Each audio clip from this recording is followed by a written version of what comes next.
37th parallel on America's haunted highway, it's Pixelated Paranormal, your guide to the unusual and the strange.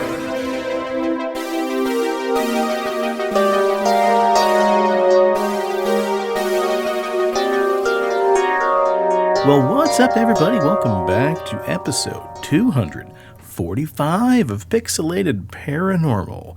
This is part 3 of our Stay Out of the Woods series. And with me, as always, is Presto. What's up, all you cool ghosts and goblins? Crocodoons and crocodingos? I thought maybe you forgot. Wizards and witches?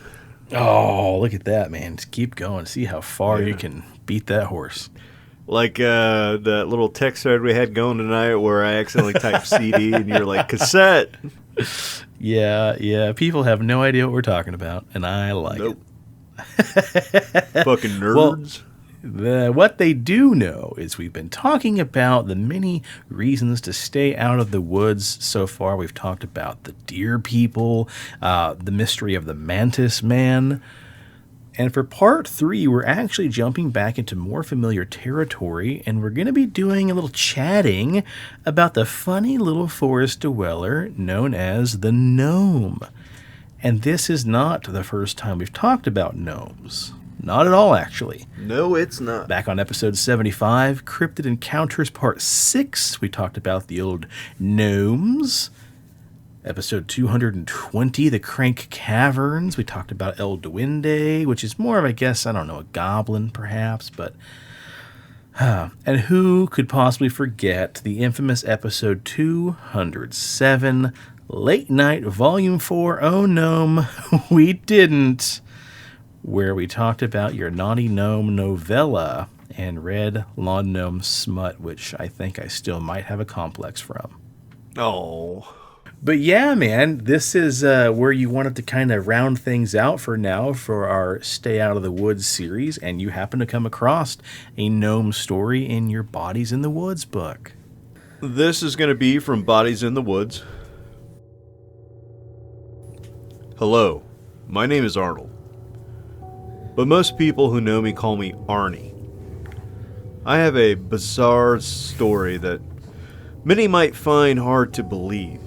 But I figure I have nothing to lose by sharing it, right? It was traumatic at the time, seeing as how I lost a parent to the circumstances. But so many years have passed, and I'm now more willing to talk about it openly. Back in the late 1950s, my family moved to Middlefield, Massachusetts. The town was tiny, leaving my sister Peggy and I to question what we would even do for fun.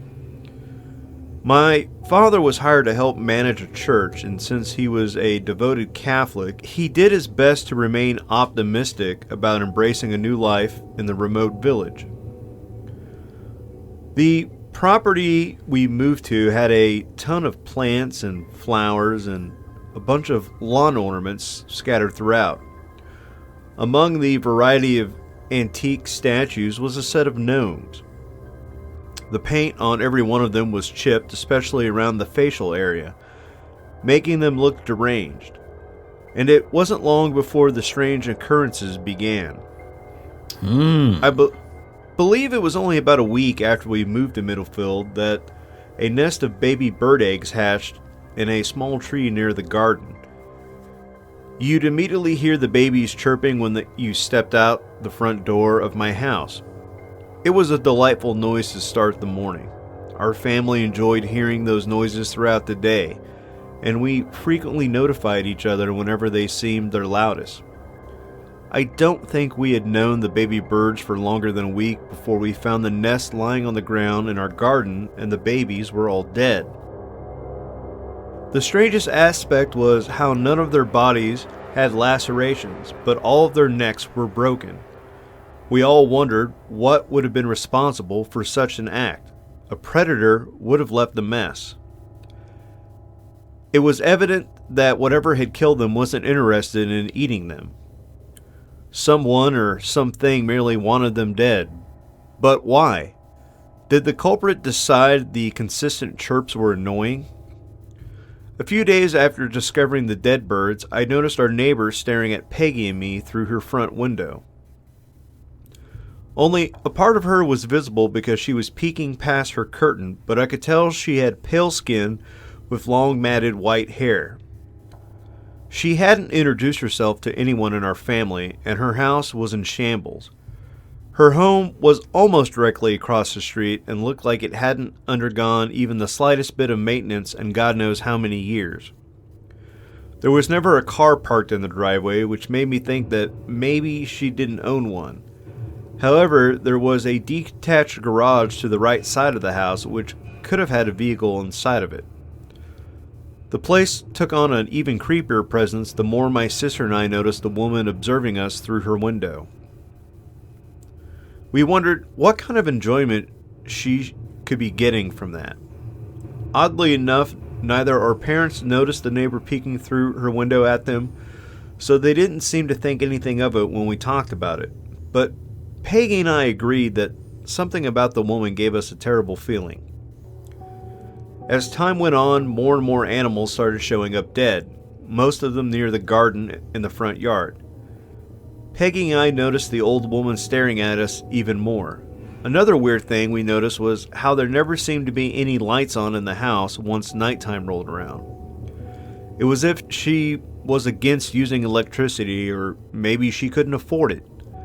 In any case, it became creepier the more apparent it was that she never left the house, and as far as any of us ever noticed, she never had any visitors or anyone deliver anything. How was she getting enough food to stay alive? The strange neighbor became such a popular topic of conversation around our dinner table that my father decided it was necessary to introduce himself. Peggy and I watched through one of our windows as he crossed the street with a fruit basket and a bottle of wine to give as a gift. It was so suspenseful watching him knock on the front door. He knocked several times before it became clear that nobody would answer, so he left the gifts on the doorstep before walking back to our house. After he crossed the street, Peggy and I saw the woman peek her head out of the window while our father's back was turned. We knew that she must have been in there, but confirming it made the neighbor seem even weirder than ever. What was she hiding? Why wouldn't she want to interact with my church-going father? He was one of the last people who would ever look to cause any trouble for anyone.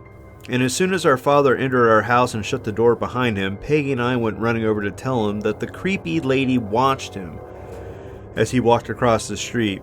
But he shrugged and said something about how she must have been too shy to talk to anybody. My mom theorized that the neighbor had been attacked earlier in life and her trauma dissuaded her from socializing. And I suppose that's possible, but Peggy and I suspected that she was homeless and had squatted in the abandoned home. And that might explain why she never used electricity, because she didn't have the funds. Soon, more and more dead animals started showing up in and around the garden. It seemed like we found everything from chipmunks to stray cats, but the only time I recall seeing anything missing flesh was when we found a rabbit getting picked at by what looked to be a hawk or a falcon. Given the number of other killings, I suspect the bird of prey was nothing more than a mere scavenger. I don't believe it was to blame for the death itself. It seemed like we found a new corpse every few days, anyways, without any sign of what had broken their necks. One night, I heard Peggy shriek before ripping her bedroom door open and running down the hall to her parents' bedroom. The following morning, she told me that she had heard what sounded like someone walking around the outside of her bedroom window. The noise continued before she eventually crept across her floor to see what was happening outside. That was when she claimed to have seen a couple of small people moving about the grass and walkway within the garden. She said she only got the briefest glimpse because one of them immediately noticed her and glared at her. She said it had black eyes and looked like pure evil. Of course, I probably would have suspected the incident to be no more than a nightmare had our family not been finding the vast number of corpses. It wasn't until a few days later that Peggy decided that what she had seen moving about the garden was indeed the gnomes. I suppose the concept initially seemed too far-fetched, but the more she studied the miniature statues, the more she recognized the resemblance between them and whatever she had spotted that night. I don't think there are any possible way our parents could have taken her claim seriously, but neither of them was the type to respond condescendingly. The same trend of finding dead animals continued for the next few months. But my mother, sister, and I returned home one day to find my father lying on his back in the garden. His face appeared frozen in a moment of intense shock. Something about the look in his eyes indicated that he had experienced something dreadful and unexplainable during his final moments. My heartbroken mother rushed inside to summon an ambulance. When the authorities asked us if we had seen anything suspicious around our property, my sister insisted that it was the gnomes who killed Dad. I was the one who informed them of the strange lady who lived across the street, and they told us that they would question her to see if she had witnessed any foul play via her window. I remember crying while looking out Peggy's bedroom window later that night when a couple of officers approached the neighbor's house. They knocked multiple times just like my father did, but there was no answer. We later found out from the police that the house wasn't currently owned by anyone, which was unnerving. After the police made their way inside, they failed to find anyone. But they must have discovered something somewhat interesting because the authorities came and went from the house for several consecutive days. For whatever reason, they kept their findings under wrap from us. I always felt like they found something of supernatural origins but had strict orders not to discuss it outside the department. If that was the case, what could it have been? I'd still do anything for a solid explanation. And it wasn't long before my mother decided it was too hard for her to continue living in the house without my father's presence. We continued to find more dead animals until we moved into an apartment a few hours away. We hadn't noticed the old lady since a few days before my father's death, and it wasn't until we were backing out of our driveway for good that Peggy and I spotted the deranged woman seeing us off. "There she is! There she is!" Peggy shouted to my mom. "She's back! She is there!" My mother stopped at the police station on the way out of town to inform them that we noticed someone in the abandoned house, and they told her they send someone over there to check it out. We didn't stick around to learn whether anything came of it, but we never had any further closure regarding the mysterious incident. Unfortunately, my sister passed away a few years ago, but she never stopped insisting that she saw those garden gnomes come to life. She believed that they were responsible for our father's death. How could you prove something so utterly bizarre if that was the case? I lean more toward the theory that the old woman had something to do with it, but who was she? Or maybe the better question is, what was she? It is possible that she was a witch or some evil spirit. My sister and I experienced some of the worst feelings when she watched us from inside the creepy house. I've never heard another report quite like mine, so I started reading your book. I'm hoping that you'll one day receive a submission that might shed some light on the things my family endured during our time in Middlefield. Well, holy shit, man. That's interesting. We've talked about gnomes quite a bit before, and, all the way from them terrorizing families on farms to, luring away children and everything else, but that one's kind of eerie just because, if it's true, no one ever really saw a red-capped lawn gnome, I guess. Yeah. Kind of akin to the Revenge of the Lawn Gnomes Goosebump books, I think.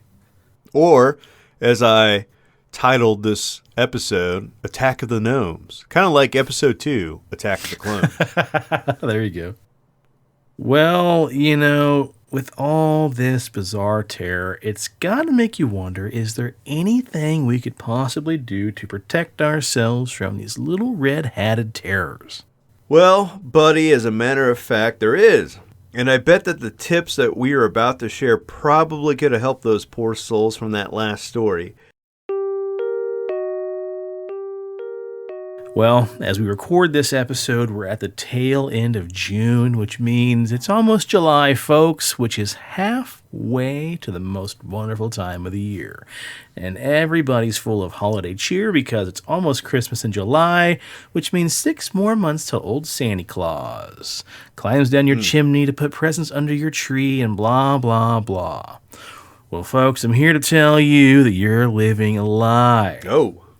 That's because garden gnome attacks are actually going to sharply rise during the upcoming holiday season. This phenomenon is because people's affection for Santa Claus and his elves causes them to constantly confuse friendly North Pole helpers for the vicious, murdering murderers known as garden gnomes, aka Gnomus hortus. Now, gnomes enjoy a public image whitewash that passes them off as symbols of merriment and goodwill. But those little bastards are secretly planning home invasions all over the world in a grand plan of evisceration and death. Now, Jesus. While we don't know why gnomes attack us, could it be for our metal or spices? Maybe they're just jealous because we're taller than them. The one thing we can be certain of is that they all want us dead. In 2016, the Gnome Defense Hotline based in Berlin had recorded 1,017 confirmed attacks worldwide. I Googled that fact, and while I couldn't find any truth to it, maybe it's because the government doesn't want you to know, or it's all horseshit. But I did find about 4 different websites that mentioned the Gnome Defense Hotline based out of Berlin, which had a recorded average of about 1,000 confirmed gnome attacks worldwide. So we should put a pin in that, and I will do a little more digging. There you go. So Preston, with Christmas only 6 months away, what should we do to prepare for the upcoming holiday season? Well, I'm glad you asked. The first thing I think we should do is forget about building snowmen. Now, I know that that's kind of like a favorite pastime for most families. It's, winter's first snow, so you go out there, you roll it up, you put the corn pipe, the carrot for the nose, and you dress it up. But a large snowman is a perfect Trojan horse for a garden gnome to occupy before it bursts out like the movie Alien and mauls you with its tiny weapons and horrific shrieks. One minute, you're placing the corncob pipe in Frosty's mouth, thinking it's the piece de resistance in your snowman creation. The next minute, you've got a tiny gnome axe embedded in your shoulder while fighting for your life on the snowy ground in your backyard. Now, we should note that one of the most underrated weapons against gnomes is a good, sturdy snow shovel. When outside during wintertime, keep a snow shovel on hand at all times. In fact, this touches upon a bigger tip. Keep your weapon mounted on the wall in every room of your home to always be ready when those little bastards attack. Take the baseball bat from behind your front door and just put a big old snow shovel. Yeah. Number 2, we ought to be recording unexplained footprints in the snow around our houses because gnomes will actively case and probe a location before striking.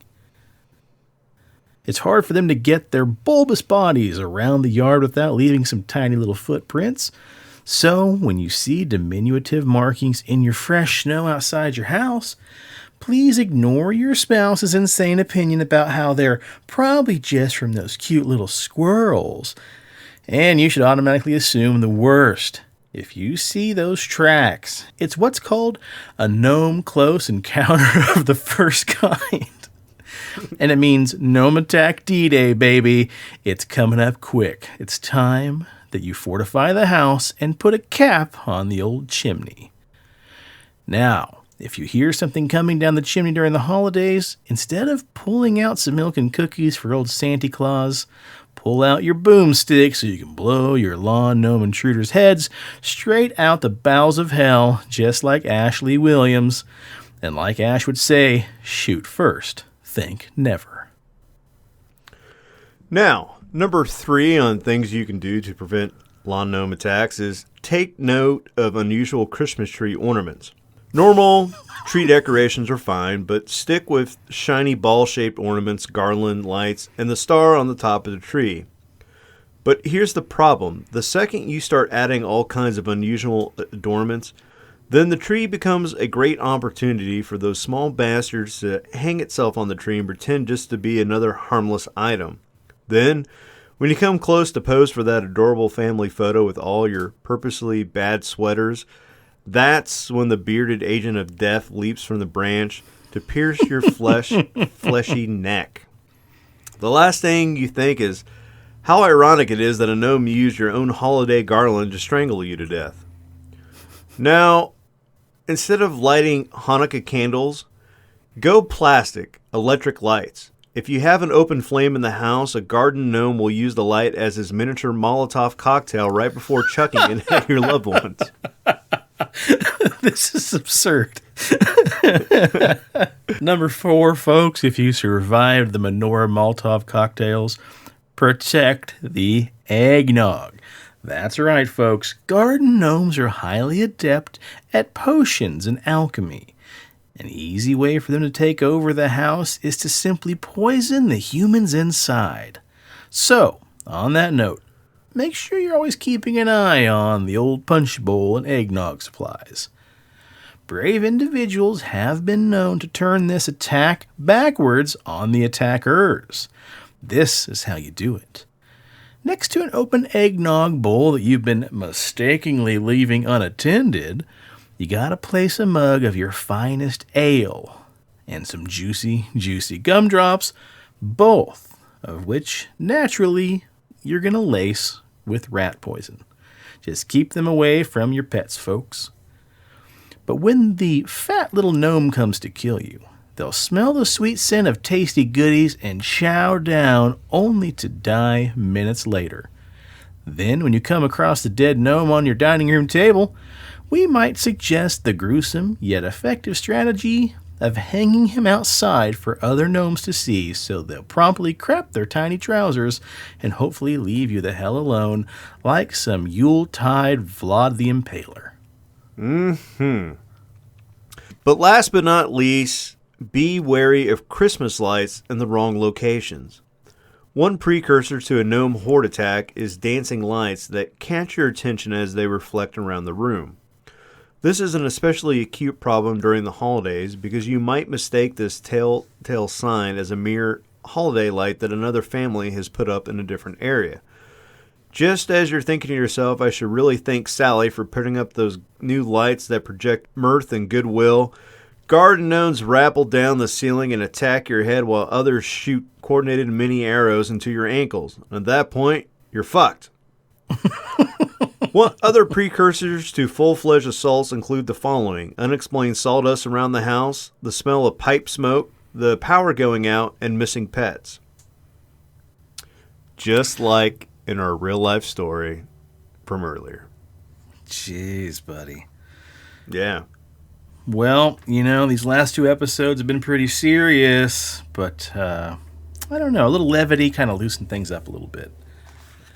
Now, as I was mentioning in the last 2 episodes, I also picked up a book recently called Goblin Proofing One's Chicken Coop by Reginald Bakley.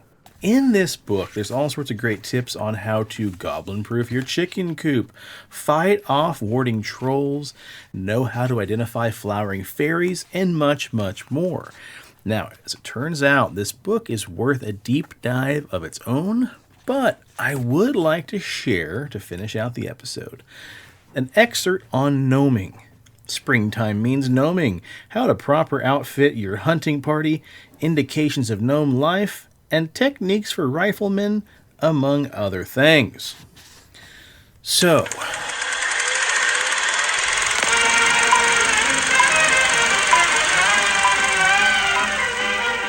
it's time for Gnome Hunting 101 from Pixelated Paranormal.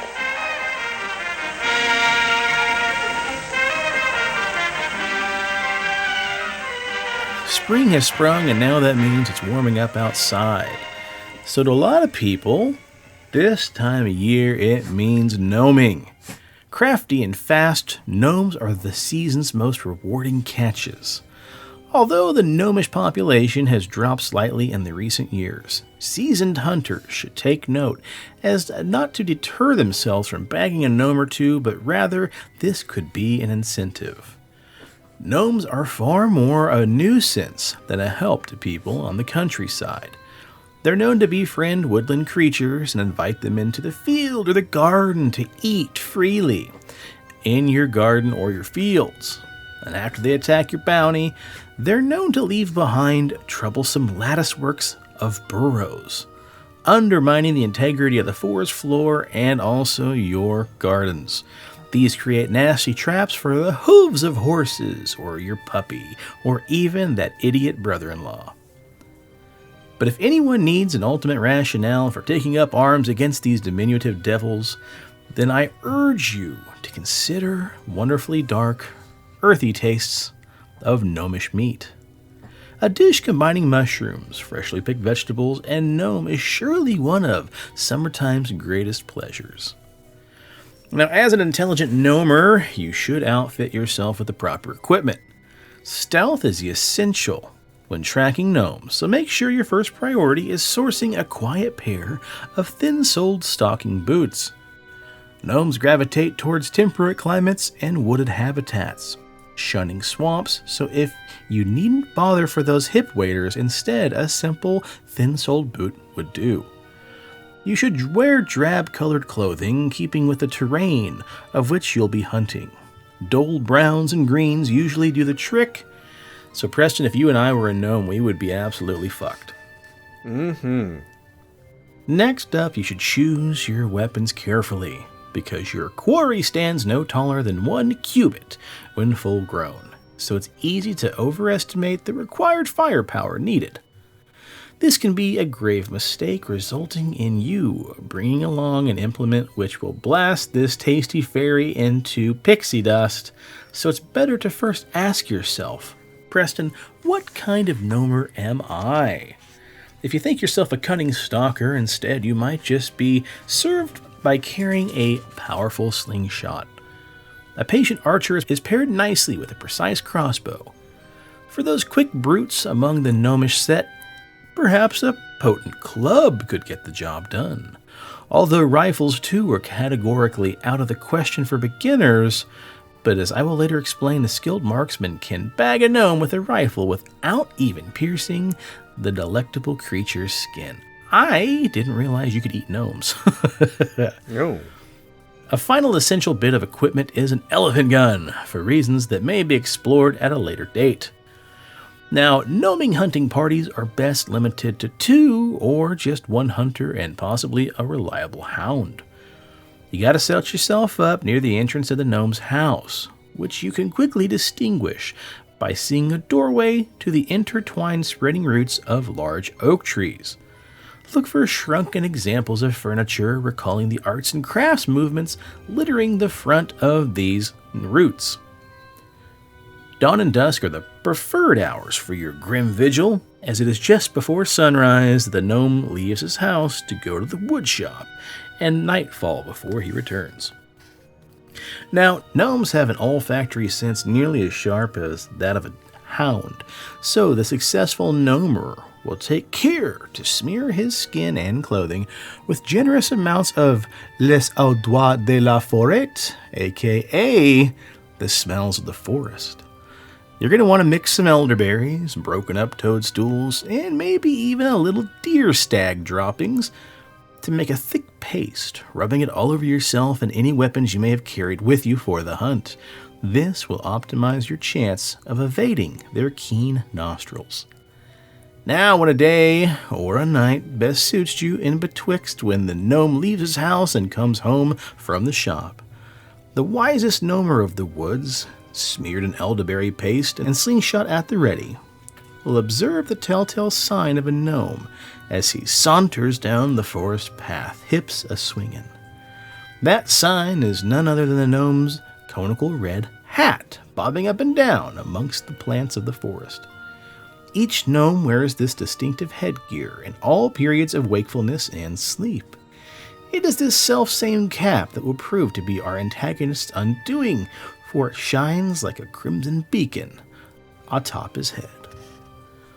A well-placed stone or crossbow bolt or some deft grudgel work should knock the life out of any healthy gnome.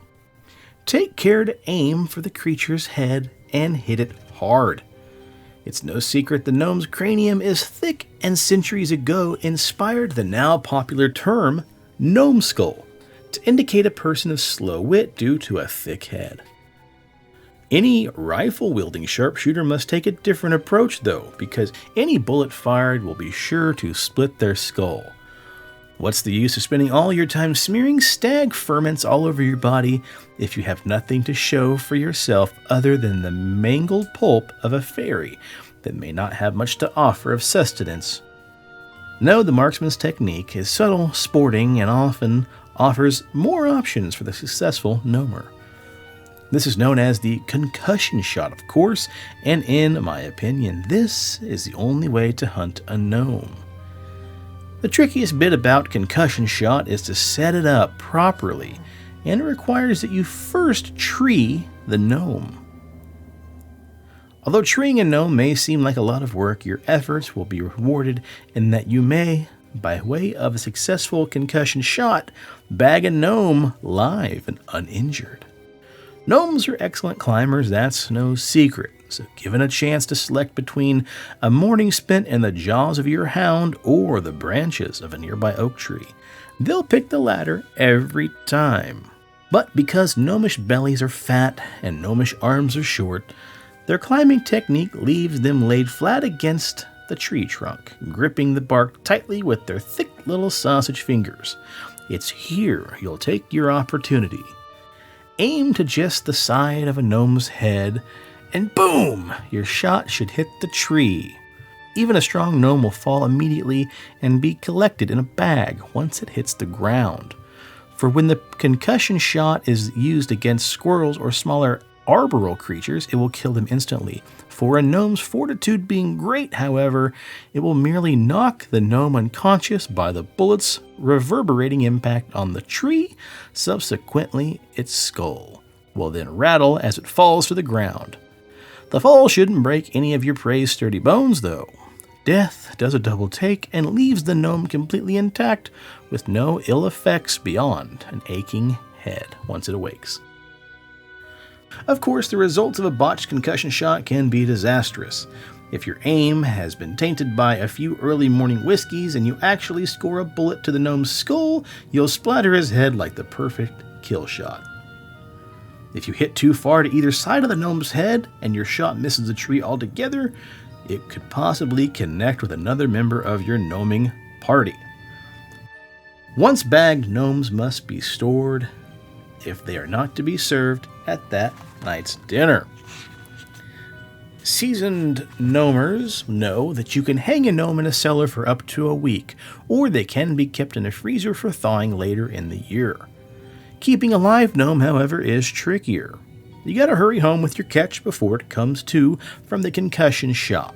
Many a hunter has shaken his head in dismay after a gnome woke up and slipped out of the bag using their evil gnome magic. Gnomes are usually clever riddlers and are not above using such trickery to fool the unwitting sharpshooter. Don't be deceived. Get your gnome home, shackle him to the cellar before the creature opens its treacherous little eyes. Small iron bands and chains will keep the gnome from using any of its magic, let alone digging its way out of the prison of stone. If you have been fortunate enough to catch a brace of gnomes, or if you slowly amass a collection, a damp barrel with removable lid may be more convenient to store the wretched little beasts. Feed the gnomes radishes and beer and they'll remain docile no matter how many of them you cram into that barrel. Gnomes freshly deceased, be they from field or barrel, must be drawn and skinned before they are fit for cooking. Their clothing, especially their hat, makes a decent conversation starter, but for goodness sake, wash them all thoroughly before displaying. You've got no idea where these little bastards have been. Unscrupulous hunters turn over gnome beards on the black market, but I find this practice loathsome. Even for the more comprehensively boiled beard is still prone to harboring pests, so handle yours with care and dispose of it as you would of vermin. So these tips and many more can be found in the book Goblin Proofing One's Chicken Coop. But as I dug deeper into this great book by Reginald Bakley, I discovered it should be a deep dive of its own in a future episode, so that is where I will leave you, dear listener, for now.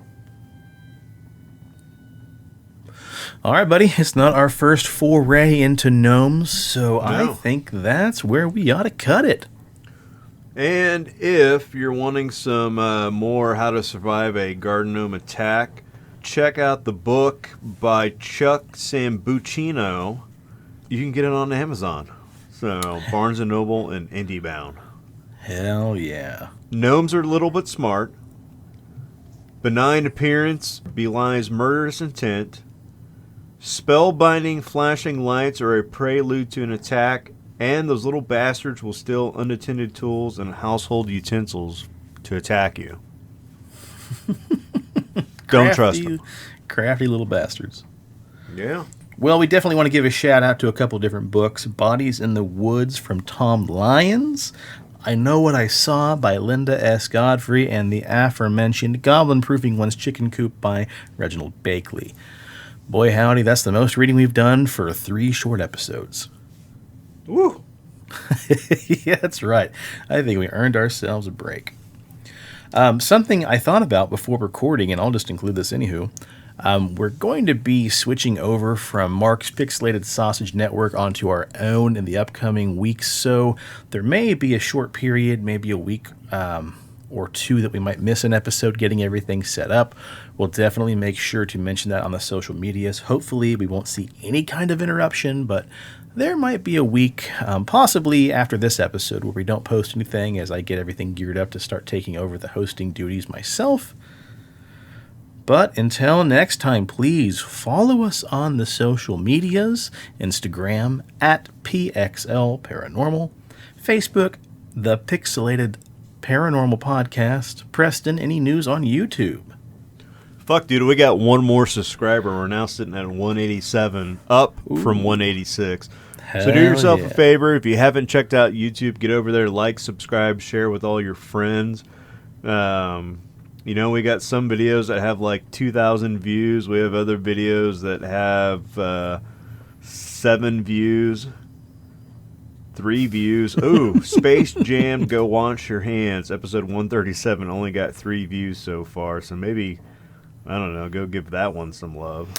I enjoyed that one. That was, what was that? The Conspiracy of Michael Jordan and Space Jam? Yeah. Our episode 151 4-year anniversary only has 2 views. So. Yikers. Yeah. Well, people just don't know what they're missing on the old YouTubes, man. Yeah. Also, I think on YouTube specifically, people are looking for very, very specific things, and that's how our show probably pops up to those who haven't subscribed, so... Yeah, that is true, because like the Abduction to the Ninth Planet has like 300 views, and the Exorcism of Roland Dahl has like 202 views, and then it keeps going up. So depending on what it is, we got another 500 views on the Vertical Plane. Now we're up to 2,500 views on it. So I mean, that one just keeps going and going. So, yeah, it's just absurd. Yeah. But hey, buddy, we'll take it. Definitely. And as always, if you need a beard, if you want a beard, if you want to grow a beard that won't get you confused with a bastard lawn gnome, then you need to do yourself a favor and go over to BigDobsBeardBomb.com and use promo code PXLPARA for 20% off your order. Pick yourself up some scents like bay rum, fresh citrus, sweet tobacco, mint, and classic. He's got beard oil, he's got beard balm, he's got tattoo balms, he's got soap, he's got combs, hats. I mean, you name it, this guy has it. And Alan's just one hell of a dude, so go over and give Dobbs some love. So, hell yeah. And if you're in the Wichita area, please stop by and see our dear friend Leslie and the rest of the gang at CD Trade Post, Pawnee, and Seneca. Alrighty, until next time, cheers to the weird shit in the world and those of us that love to talk about it.